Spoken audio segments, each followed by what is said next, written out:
Hi teachers, good morning from Jeddah. ഇന്ന് നിങ്ങളുടെ മുന്നിൽ കൊണ്ടുവന്നിരിക്കുന്നത് നമ്മൾ അരുണ എന്ന് പറഞ്ഞിട്ടുള്ള നമ്മുടെ ടീച്ചറെയാണ്. നമ്മുടെ ഫസ്റ്റ് ബാച്ച് IGCSEയിലെ ടീച്ചറാണ്. അതുപോലെ HBAT നമ്മുടെ കോഴ്സ് എടുത്തിട്ടുള്ള ടീച്ചറാണ്. അരുണയ്ക്ക് സൗദി അറേബ്യയിലുള്ള ബ്രിട്ടീഷ് സ്കൂളിൽ പ്രൈമറി കമ്പ്യൂട്ടർ ടീച്ചറായിട്ടാണ് ജോബ് കിട്ടിയിരിക്കുന്നത്.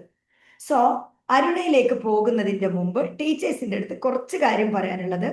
നമ്മൾ ഓരോ ടീച്ചറിനെയും നിങ്ങളുടെ മുമ്പിൽ കൊണ്ടുവരുന്നത് അവരുടെ ഒരു കരിയർ ജേണി അവർ നിങ്ങൾക്ക് ഷെയർ ചെയ്യും. ഈ ഷെയർ ചെയ്യുന്നതിലൂടെ അവരെങ്ങനെയാണോ പോയത്, ചിലരുടെയൊക്കെ കരിയർ ജേണി നിങ്ങൾക്ക് കണക്ട് ചെയ്യാൻ പറ്റും. ഇത് എന്നെ പോലെയാണല്ലോ, അപ്പൊ എനിക്ക് ഇങ്ങനെ ചെയ്താൽ മതി, ഇവരുടെ സബ്ജക്റ്റ് എൻ്റെ സബ്ജക്റ്റ് ആണല്ലോ. അതിനാണ് ഇവരെ നിങ്ങളുടെ മുമ്പിൽ കൊണ്ടുവരുന്നത്. അപ്പോൾ നിങ്ങളത് ഇമ്പോർട്ടൻ്റ് പോയിന്റ്സ് ഒക്കെ നോട്ട് ചെയ്യാം. ഈ വീക്കില് നമ്മൾക്ക് 23 ടീച്ചേഴ്സിനാണ് ടോട്ടൽ ജോബ് കിട്ടിയിട്ടുള്ളത്. നമ്മൾ ട്രാവൽ ചെയ്യുന്നതുകൊണ്ടാണ് എല്ലാ ടീച്ചേഴ്സിനെയും അത് യൂട്യൂബിൽ വന്ന് നമ്മുടെ കൂടെ കരിയർ ജേണി ചെയ്യാൻ ഇൻട്രസ്റ്റഡ് ആയിട്ടുള്ളവരെ നിങ്ങളുടെ മുമ്പിൽ കൊണ്ടുവന്ന് അവരുടെ കരിയർ ജേണിയെ നമ്മൾ കൊണ്ടുവരും. ഓക്കെ, അപ്പോൾ നമ്മൾ ഒരു മെയ് ഫസ്റ്റ് വീക്ക് ഒക്കെ ആകുമ്പോഴേക്കും മറ്റുള്ള ടീച്ചേഴ്സും അവരുടെ കരിയർ ജേണി നിങ്ങൾക്ക് തരുന്നതായിരിക്കും. സോ അതുപോലെ ചില ടീച്ചേഴ്സ് ചോദിക്കുന്നൊരു കാര്യമാണ്, ബ്രിട്ടീഷ്, അമേരിക്കന്, CBSE എന്ന് നിങ്ങൾ പറയുന്നു. അതുപോലെ നമ്മൾ അത് മാത്രമല്ല പറയുന്നത്, എവിടെ കിട്ടിയതെന്നും പറയുന്നുണ്ട്. സൗദി ആണോ, ദുബൈ ആണോ, ഖത്തറാണോ? പക്ഷെ കുറെ ടീച്ചേഴ്സിനുള്ള ഒരു പരാതിയാണ്, ഇവരുടെ ഏത് സ്കൂളാണ്, സ്കൂളിന്റെ നെയിം നമ്മൾ കൊടുക്കുന്നില്ല. അതിന്റെ റീസൺ എന്താന്ന് വെച്ചാൽ, ഒരു ടീച്ചർക്ക് ഒരു ജോബ് കിട്ടി. അരുണക്ക് ഇപ്പൊ ജോബ് കിട്ടിയിരിക്കുന്നത് സൗദി അറേബ്യയില് ബ്രിട്ടീഷ് സ്കൂളിലാണ്, കോബാറിൽ. അപ്പോ അവിടെ ഇപ്പൊ അരുണയ്ക്ക് കിട്ടി കോബാറിൽ ഇന്ന സ്കൂൾ എന്ന് പറഞ്ഞാൽ വാട്ട് വിൽ ഹാപ്പൻ? ടുമോറോ അല്ലെങ്കിൽ ഡേ ആഫ്റ്റർ ടുമോറോ ആയിട്ട് നമ്മുടെ ഇത് കാണുന്ന അധികം ടീച്ചേഴ്സും അവിടെ എത്തിയിട്ടുണ്ടാവും. അപ്പോൾ അവരെന്തായിരിക്കും പറയാ, ഇവിടെ വേക്കൻസി ഉണ്ടോ, എനിക്ക് അറിയുന്ന ടീച്ചർ ജോയിൻ ചെയ്തു. നമുക്ക് ചില ടീച്ചേഴ്സിന് അറിയില്ല അവരെങ്ങനെയാണ് അത് പ്രസന്റ് ചെയ്യാന്നുള്ളത് പോലും. അപ്പൊ ആ ജോബ് കിട്ടിയ ടീച്ചറിന് ആ മാനേജ്മെന്റ് ഇത് അറിയിക്കൂല. ടീച്ചർക്കും അത് പ്രശ്നമാണ്, നിങ്ങളിത് ചോദിച്ചു പോകുന്നവർക്കും ജോബ് കിട്ടുന്നില്ല. അപ്പൊ കിട്ടിയ ഒരാളുടെ ജോലി നമ്മൾ കളയേണ്ട വല്ല കാര്യമുണ്ടോ? അപ്പോ നമുക്ക് നിങ്ങളടുത്ത് പറയാനുള്ളത്, നിങ്ങൾക്ക് അങ്ങനെ എന്റെ സ്കൂൾ നെയിം നമ്മൾ കൊടുക്കില്ല. നിങ്ങൾ എവിടെയാണെന്നുള്ളത് നമ്മുടെ സ്റ്റാഫ്മാർക്ക് മെസ്സേജ് അയച്ചാൽ നമ്മുടെ ടീച്ചർ ചെയ്തിട്ടുള്ള കാര്യങ്ങൾ നമ്മൾ പറഞ്ഞു തരും, ഏത് ലൊക്കേഷൻ ആണെന്നൊക്കെ പറയും. പക്ഷെ സ്കൂൾ നെയിം നമ്മൾ ഡിസ്ക്ലോസ് ചെയ്യുന്നില്ല. അതുപോലെ നമ്മുടെ ട്രെയിനിങ് എടുത്ത ടീച്ചേഴ്സിന് എല്ലാ വീക്കെൻഡിലും നമ്മുടെ പ്രൈവറ്റ് കമ്മ്യൂണിറ്റി ഗ്രൂപ്പ് ഉണ്ട്, മെജൂസ് പാർക്കിന്റെ ട്രെയിൻഡ് ടീച്ചേഴ്സിന്റെ. സോ അവിടെ നമ്മൾ കരിയർ സപ്പോർട്ടിന്റെ അവിടെയും ഈ ടീച്ചേഴ്സ് വന്നിട്ട് എന്താണ് അവർ ചെയ്തത്, നിങ്ങൾക്കുള്ള ഡൗട്ട് അവിടെ നിങ്ങൾക്ക് ചോദിക്കാവുന്നതാണ്. സോ അതിന്റെ ഒരു ക്ലാരിറ്റി എല്ലാ ടീച്ചേഴ്സിനും കിട്ടിയല്ലോ. ചിലരൊക്കെ മെസ്സേജിൽ ചോദിക്കുന്നുണ്ട്, CBSE ബ്രിട്ടീഷ് എന്ന് പറയുന്നുണ്ട്, എന്തുകൊണ്ട് നിങ്ങൾ സ്കൂൾ നെയിം ഡിസ്ക്ലോസ് ചെയ്യുന്നില്ല? നമുക്ക് സ്കൂൾ നെയിം ഡിസ്ക്ലോസ് ചെയ്യാൻ പറ്റില്ല. ജോബ് കിട്ടിയ ടീച്ചർക്ക് അതുകൊണ്ടൊരു ബുദ്ധിമുട്ടുണ്ടാവാൻ പാടില്ല, അതുകൊണ്ടാണ് കേട്ടോ. സോ ഇനി ഞാൻ വലിച്ചു നീട്ടുന്നില്ല, എല്ലാവരും ബുക്കും പെന്നും ഒക്കെ ആയിട്ട് റെഡി ആവുക. ഞാൻ അരുണിന്റെ അടുത്ത് ചോദിക്കാം ആ ഒരു ജേണി. അരുണ, എങ്ങനെയായിരുന്നു ആ കരിയർ ജേണി? ഒന്ന് നമ്മുടെ ടീച്ചേഴ്സിന് വേണ്ടിയിട്ട് ഒന്ന് ഷെയർ പ്ലീസ്. Yes ma'am. 2023 എന്റെ മാരേജ് കഴിയുന്നത്. അങ്ങനെ വിസിറ്റ് വിസയിലായിരുന്നു സൗദി അറേബ്യയിലേക്ക് വന്നത്. അങ്ങനെ ഇവിടെ ഇങ്ങനെ ജോബ് ലഭിക്കുക എന്നുള്ളത് ഒരു കൺഫ്യൂഷൻ ആയിരുന്നു. ഹസ്ബൻഡ് പറഞ്ഞത് ടീച്ചേഴ്സിനും നഴ്സിനായിരിക്കും കൂടുതലും ജോബ് ലഭിക്കുക. അപ്പൊ നിനക്ക് ഇവിടെ ചിലപ്പോ എങ്ങനെയാ നമുക്ക് കിട്ടാന്ന് അറിയില്ല. അങ്ങനെ ഇരിക്കുമ്പോഴാണ് ഞാൻ യൂട്യൂബില് മാമിന്റെ വീഡിയോ ഞാൻ സെർച്ച് ചെയ്യുന്നത്, എങ്ങനെയാണ് സൗദി അറേബ്യയിൽ ജോബ് കിട്ടാന്നുള്ളത്. അങ്ങനെ സെർച്ച് ചെയ്തുകൊണ്ടിരിക്കുമ്പോ അപ്പോഴാണ് അറിയുന്നത് വിസയിലുള്ളവർക്ക് ഇവിടെ ജോബിലും. അങ്ങനെ ഞങ്ങൾ ആദ്യം യാമ്പൂലായിരുന്നു. അതിനുശേഷം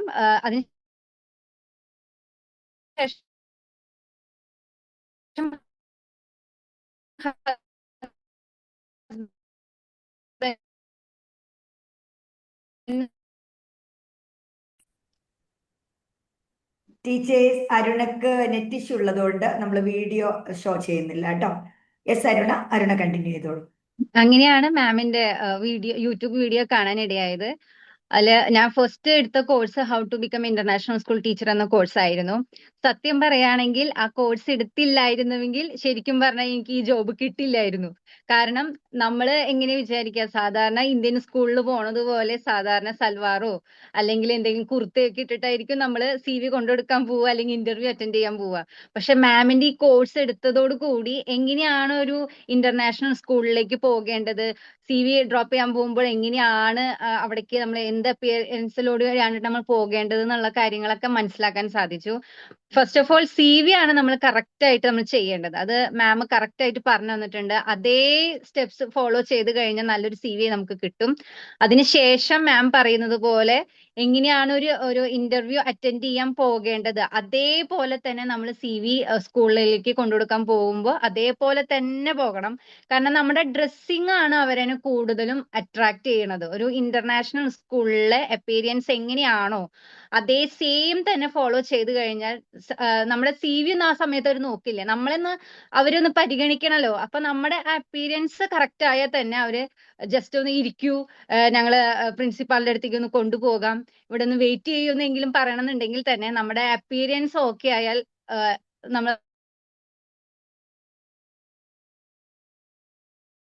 90% നമ്മുടെ ഒരു ജോബ് കിട്ടിയ പോലെ തന്നെയാണ്. അതിനുശേഷം എക്സ്പീരിയൻസ് ഉണ്ടോ എന്ന് ചോദിക്കും. അതിനുശേഷം മാമിന്റെ ഒരു കോഴ്സ് മാമിന് എടുക്കുകയാണ് ചെയ്തത്. അതിനുശേഷം ഞാൻ അവരുടെ കോഴ്സ് എടുത്തിട്ടുണ്ട്. എനിക്ക് കാംബ്രിഡ്ജ് കരിക്കുലത്തില് ഇതേപോലെ ഞങ്ങൾ ഇന്ന കാര്യങ്ങളൊക്കെ ആ കോഴ്സിൽ ആ ട്രെയിനിങ്ങിൽ ഞങ്ങൾ ചെയ്തിട്ടുണ്ട്. ഞങ്ങളുടെ ഈ ട്രെയിനറുടെ പേര് ഇതാണ്, ഞങ്ങൾ ഇന്ന സ്കൂളിലാണ് ടീച്ചർ വർക്ക് ചെയ്തിരുന്നത് എന്നുള്ള കാര്യങ്ങളൊക്കെ പറയുമ്പോൾ അവർക്ക് ഭയങ്കര എന്താ പറയുക, ഇൻട്രസ്റ്റ് കൂടെ തരും, താല്പര്യം കൂടെ ചെയ്യുന്നത്. ഓക്കെ, വെയിറ്റ് ചെയ്യൂ എന്ന് പറയും. ഓക്കെ, നിങ്ങളെ ഡെമോ തരാൻ താല്പര്യം ഉണ്ടോ എന്ന് ചോദിക്കും. എന്നിട്ട് ഡെമോ തരും. ഇപ്പം ഞാന് ഒരു 5-6 സ്കൂളിൽ ഞാനിപ്പോ ഒരു ഡെമോ കൊടുത്തു കഴിഞ്ഞിട്ടുണ്ട്. അത് ബിക്കോസ് ഓഫ് മുനീറ മുഹമ്മദ് അലി എന്ന് പറയുന്ന വ്യക്തി കാരണം തന്നെയാണ്. കാരണം ഞാൻ അത്രയും ഗ്രേറ്റ്ഫുൾ ആണ് മാമിന്റെ അടുത്ത്. വിത്തൗട്ട് യു എനിക്ക് ഈ ജോബ് ഒരിക്കലും കിട്ടില്ലായിരുന്നു മാം. സത്യം പറയുകയാണെങ്കിൽ ഞാൻ എന്താ പറയാ മാം, എനിക്ക് എപ്പോഴും എല്ലാവരോടും പറയാനുള്ളത്, നിങ്ങളുടെ ഡ്രസ്സിങ് എപ്പോഴും ശ്രദ്ധിക്കണം കേട്ടോ. CV കൊണ്ടു കൊടുക്കാൻ പോവായാലും ഇന്റർവ്യൂവിന് പോവായാലും നിങ്ങളുടെ ഡ്രസ്സിങ് ശരിയായി കഴിഞ്ഞാൽ തന്നെ നമുക്ക് പകുതി 90% ജോബ് ലഭിച്ചു എന്ന് തന്നെ നമുക്ക് പറയാൻ പറ്റും. അങ്ങനെ ഈ സ്കൂളില് എന്നെ വിളിക്കും. ഇമ്മീഡിയറ്റ് വാക്കൻസി ആയിരുന്നു അവിടെ ഉണ്ടായിരുന്നത്. എന്നെ വിളിച്ചു, ഞാൻ ഡെമോ അറ്റൻഡ് ചെയ്തു. ഡെമോ അറ്റൻഡ് ചെയ്ത് അപ്പൊ തന്നെ അവർ എൻ്റെ അടുത്ത് ചോദിച്ചു, ട്രാൻസ്പോർട്ടേഷന്റെ കാര്യങ്ങളൊക്കെയാണ് കൂടുതലും സംസാരിച്ചത്. എന്നിരുന്നാലും ജോയിൻ ചെയ്യാൻ റെഡി ആണോ എന്ന് ചോദിച്ചു. ഞാൻ പറഞ്ഞു റെഡി ആണ്, പിറ്റേ ദിവസം തന്നെ ജോയിൻ ചെയ്തോളൂ എന്ന് പറഞ്ഞു. ഇപ്പം 2-3 ഡേയ്സ് ആയി ഞാനിപ്പം പോയിക്കൊണ്ടിരിക്കുകയാണ്. വളരെ നല്ലൊരു എക്സ്പീരിയൻസ് ആണ്. എന്റെ ഡ്രീം ജോബ് ആയിരുന്നു ബ്രിട്ടീഷ് സ്കൂളിൽ പഠിപ്പിക്കുക എന്നുള്ളത്. അത് മുനീറ മാം കാരണം തന്നെയാണ് ഞാൻ എപ്പോഴും എപ്പോഴും എപ്പോഴും പറയും. Thank you Aruna. അരുണക്ക് BEd ഉണ്ടായിരുന്നു അരുണ? ഇല്ല ഇല്ല, BEd ഇല്ല. BEd ഇല്ല. ക്വാളിഫിക്കേഷൻ എന്താണ്? ഞാൻ MTech ആണ്. Okay. Computer science and engineering ആയിരുന്നു കഴിഞ്ഞിരുന്നത്. ഓക്കെ. പിന്നെ എനിക്ക് ചോദിക്കാനുള്ള നമ്മുടെ ടീച്ചേഴ്സിന് വേണ്ടിയിട്ട്, ഇംഗ്ലീഷിൽ ഇപ്പൊ ഇന്റർവ്യൂ കൊടുക്കുന്ന സമയത്ത് അരുണക്ക് നല്ല ഇംഗ്ലീഷിന്റെ ടെൻഷൻ ഉണ്ടായിരുന്നല്ലോ. യെസ് യെസ്, അപ്പൊ അത് ഞങ്ങൾക്കുണ്ടായിരുന്നു. എങ്ങനെയായിരുന്നു അരുണയുടെ ഒരു ഇന്റർവ്യൂവിന്റെ എക്സ്പീരിയൻസില്? അരുണ ഇംഗ്ലീഷിലേക്ക് ഫോക്കസ് ചെയ്തോ അതോ എങ്ങനെയായിരുന്നു അരുണ ആ ഒരു ഇംഗ്ലീഷിന്റെ ഒരു കാര്യം ഒന്ന് ടീച്ചേഴ്സിന് പറഞ്ഞു കൊടുക്കും? അരുൺ എന്താ ചെയ്തത്? ഇംഗ്ലീഷിനെ കുറിച്ചിട്ട് ഞാൻ മലയാളം മീഡിയത്തിലായിരുന്നു പഠിച്ചിരുന്നത്. അപ്പം ഞാൻ എപ്പോഴും മാമിന്റെ അടുത്ത് പറയുന്ന കാര്യമായിരുന്നു, എനിക്ക് ഇംഗ്ലീഷ് ഫ്ലോ ഇല്ല, എനിക്ക് ഫ്ലുവൻസി വളരെ കുറവാണ്, ഞാൻ എന്ത് ചെയ്യും, ബ്രിട്ടീഷ് സ്കൂളിൽ അല്ലെങ്കിൽ അമേരിക്കൻ സ്കൂളിൽ പഠിപ്പിക്കാൻ പറ്റും. ഞാൻ എപ്പോഴും ഫ്രണ്ട്സിന്റെ അടുത്തായാലും മാമിന്റെ അടുത്തായാലും സജന മാമിന്റെ അടുത്തേക്ക് ആയാൽ പോലും ഞാൻ ഇംഗ്ലീഷിന്റെ കാര്യമാണ് എപ്പോഴും എപ്പോഴും സംസാരിക്കാറ്. ഓക്കെ. അപ്പോ ഇന്റർവ്യൂല് അങ്ങനെ ഇംഗ്ലീഷ് മനസ്സിലാകാത്തൊരു പ്രശ്നം അവർക്ക് ഉണ്ടായോ? ഇല്ലല്ലോ. നമ്മള് സത്യം പറഞ്ഞ പറയുന്ന കാര്യങ്ങള് എന്നുള്ളത് അവർക്ക് മനസ്സിലാവുന്നുണ്ട്. അതായത് ഇപ്പൊ കാര്യങ്ങൾ നമുക്ക് മനസ്സിലാവുന്നുണ്ട്. ഉണ്ടായാൽ മതി, നമ്മൾ എന്താണ് അവരുടെ അടുത്ത് പറയാൻ ഉദ്ദേശിക്കുന്നത് എന്നുള്ളത് അവർക്ക് മനസ്സിലായാൽ മതി, അത്രേ ഉള്ളൂ. അല്ലാതെ വളരെ ഭയങ്കരമായിട്ട് ആക്സെന്റ് വേണം, ബ്രിട്ടീഷ് ആക്സെന്റ് വേണം, അല്ലെങ്കിൽ ഒരു അമേരിക്കൻ ആക്സെന്റ് വേണം, അങ്ങനെയൊന്നുമില്ല. നമ്മൾ പറയുന്ന കാര്യങ്ങൾ അവർക്ക് മനസ്സിലായാൽ മാത്രം മതി. അത്ര മതി. നമ്മൾ നന്നായിട്ട് എന്താണ് വെൽ പ്രസന്റഡ് ആയിട്ട് നമ്മൾ പോവുക, നമുക്ക് ജോബ് കിട്ടും അല്ലേ? അപ്പൊ അരുണ ഹാപ്പിയാണ് യെസ് യെസ് ആണല്ലോ? Yes. Yes ma'am. So Aruna ഒന്ന് വീഡിയോ ഓപ്പൺ ആക്കുകയാണെങ്കിൽ ലാസ്റ്റ് അറിയാം എനിക്ക് നെറ്റ് ഇഷ്യൂ ഉണ്ട് എന്നുള്ളത്. ഒന്ന് വീഡിയോ ഓപ്പൺ ആക്കുകയാണെങ്കിൽ യാ. അപ്പൊ ടീച്ചേഴ്സ്, ഇതാണ് നമ്മുടെ അരുണയുടെ സ്റ്റോറി. അരുണ നാട്ടിൽ എവിടെയായിരുന്നു? അത് ചോദിക്കാൻ വിട്ടു. നാട്ടിലെവിടെയാണ്? നാട്ടില് തൃശ്ശൂര്. ആ, നമ്മള് തൃശ്ശൂരിൽ നിന്ന് വന്ന് തൃശ്ശൂര്. ഇവിടെ കോബാറിൽ അല്ലെ ജോബ് കിട്ടിയത്? കോബാറിലല്ലേ ജോബ് കിട്ടിയത്? Yes yes. തൃശ്ശൂരിൽ നിന്ന് വന്ന് അരുണ ആദ്യം മുതലേ നമ്മുടെ കൂടെ ഉണ്ട്. ഇടക്കാള് വന്ന് വിളിച്ചിട്ട് പറയും ടെൻഷൻ, എനിക്ക് കിട്ടിയില്ല കിട്ടിയില്ല. പിന്നെയാണ് ആദ്യമൊന്നും അരുണക്ക് കിട്ടുന്നുണ്ടായിരുന്നില്ല. കുറച്ചും കൂടെ കാര്യങ്ങൾ ആഡ് ചെയ്യാം. IG എടുത്തു, എന്താ HBAT ഒക്കെ എടുത്തിട്ടുണ്ടെങ്കിലും അരുണക്ക് കൂടെ ഉള്ളവർക്കൊക്കെ പെട്ടെന്ന് ജോലിയായിട്ടും അരുണക്ക് ഭയങ്കര ടെൻഷൻ ഉണ്ടായിരുന്നു. കോബാർ ഏരിയയിലാണെങ്കിൽ അധികം സ്കൂൾസ് ഇല്ല. എനിക്ക് കിട്ടുന്നില്ല കിട്ടുന്നില്ല എന്ന് പറയുമ്പോൾ നമ്മൾ പറയാം എന്താന്ന് പറയാ, ഗിവ് അപ്പ് ചെയ്യരുത്, കീപ് ഗോയിങ്. അതന്നെ നമ്മൾ നന്നായിട്ട് ഏത് ഏരിയയാണ് ഇനി ഞാൻ ഇമ്പ്രൂവ് ചെയ്യേണ്ടത് എന്നുള്ളത് നോക്കിയിട്ട് നമ്മൾ പോളിഷ് ചെയ്യുക. അതും കൂടെ ഇവിടെ ആഡ് ചെയ്യാണ്. കാരണം നമ്മൾ കുറേ ട്രൈ ചെയ്യും. നിങ്ങൾ ട്രെയിനിങ് എടുത്തോ ഇല്ലേ എന്നുള്ളതല്ല, അതില്ലെങ്കിലും നമ്മൾ ഇത്രയും പഠിച്ച് ഡിഗ്രി ഒക്കെ ആയിട്ട് പിന്നെ നമ്മൾ ഒരുപാട് എന്താണ് അപ്ലൈ ചെയ്യുമ്പോൾ കിട്ടിയിട്ടില്ലെങ്കിൽ നമ്മുടെ അത്ര ക്വാളിഫിക്കേഷൻ ഇല്ലാത്തവർ കയറിപ്പോകുന്നു. അപ്പൊ നമുക്കൊരു ടെൻഷനാണ്, എനിക്കിനി ജോലി കിട്ടില്ലേ.